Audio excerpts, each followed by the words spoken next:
වේදනාවක් දකින්න ලැබෙනවා.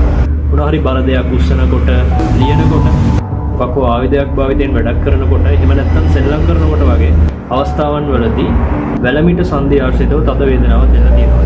මේක වැලමිටේ දැනෙන ස්ථානය අනුව රෝගී තත්ත්ව දෙකක් ලෙස හඳුනා ගන්න පුළුවන්. වැලමිටේ එළිය ප්‍රදේශයේ වේදනාව වෙනව නම් අපි ඒක ටෙනිස් එල්බෝ කියන රෝගී තත්ත්වය කියලා හඳුන්වනවා. වේදනාව එන්නේ වැලමිටේ ඇතුල් ප්‍රදේශයේ නම් අපි මේ හඳුන්වන්නේ ගෝල්ෆර්ස් එල්බෝ කියන නමින්.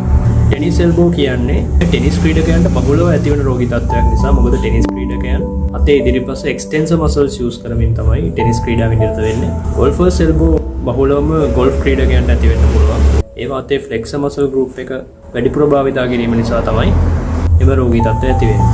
කොහොම නමුත් මේ ක්‍රීඩාවල නම් වලින් මෙම රෝගී තත්ත්වය හැදින්නුවා වර්තමානයේ වෙනකොට වඩු කාර්මිකයන්ට, මෝටර රථ කාර්මිකයන්ට, පින්තාරු කරුවන්ට, ගාඩ්නින් කරන පුද්ගලයන්ට සහ ජිම් එකේ බර උස්සන අයට උනත් මෙම රෝගී තත්ත්වය ඇති වෙන්න පුළුවන්.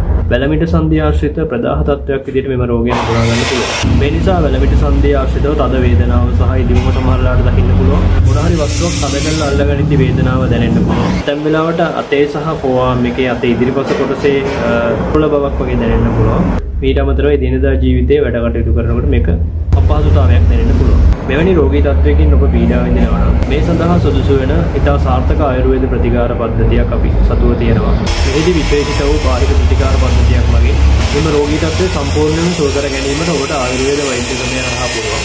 කෙසේ නමුත් මෙම රෝගී තත්ත්වය ඇතිවීම වළක්වා ගැනීමත් ඉතා වැදගත් වෙනවා.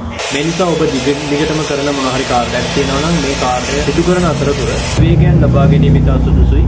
මීට අමතරව මොන හරි වස්තුවක් උස්සනකොට ඒ සඳහා සුදුසු වෙසවීම් ටෙක්නික් භාවිතා කිරීමත් සුදුසුයි. ඒ වගේම හොඳ පොස්චර් එකක් පවත්වා ගැනීමෙන් මෙවැනි රෝගී තත්ත්ව ඇතිවීම වළක්වා ගැනීමට ඔබට පුළුවන්.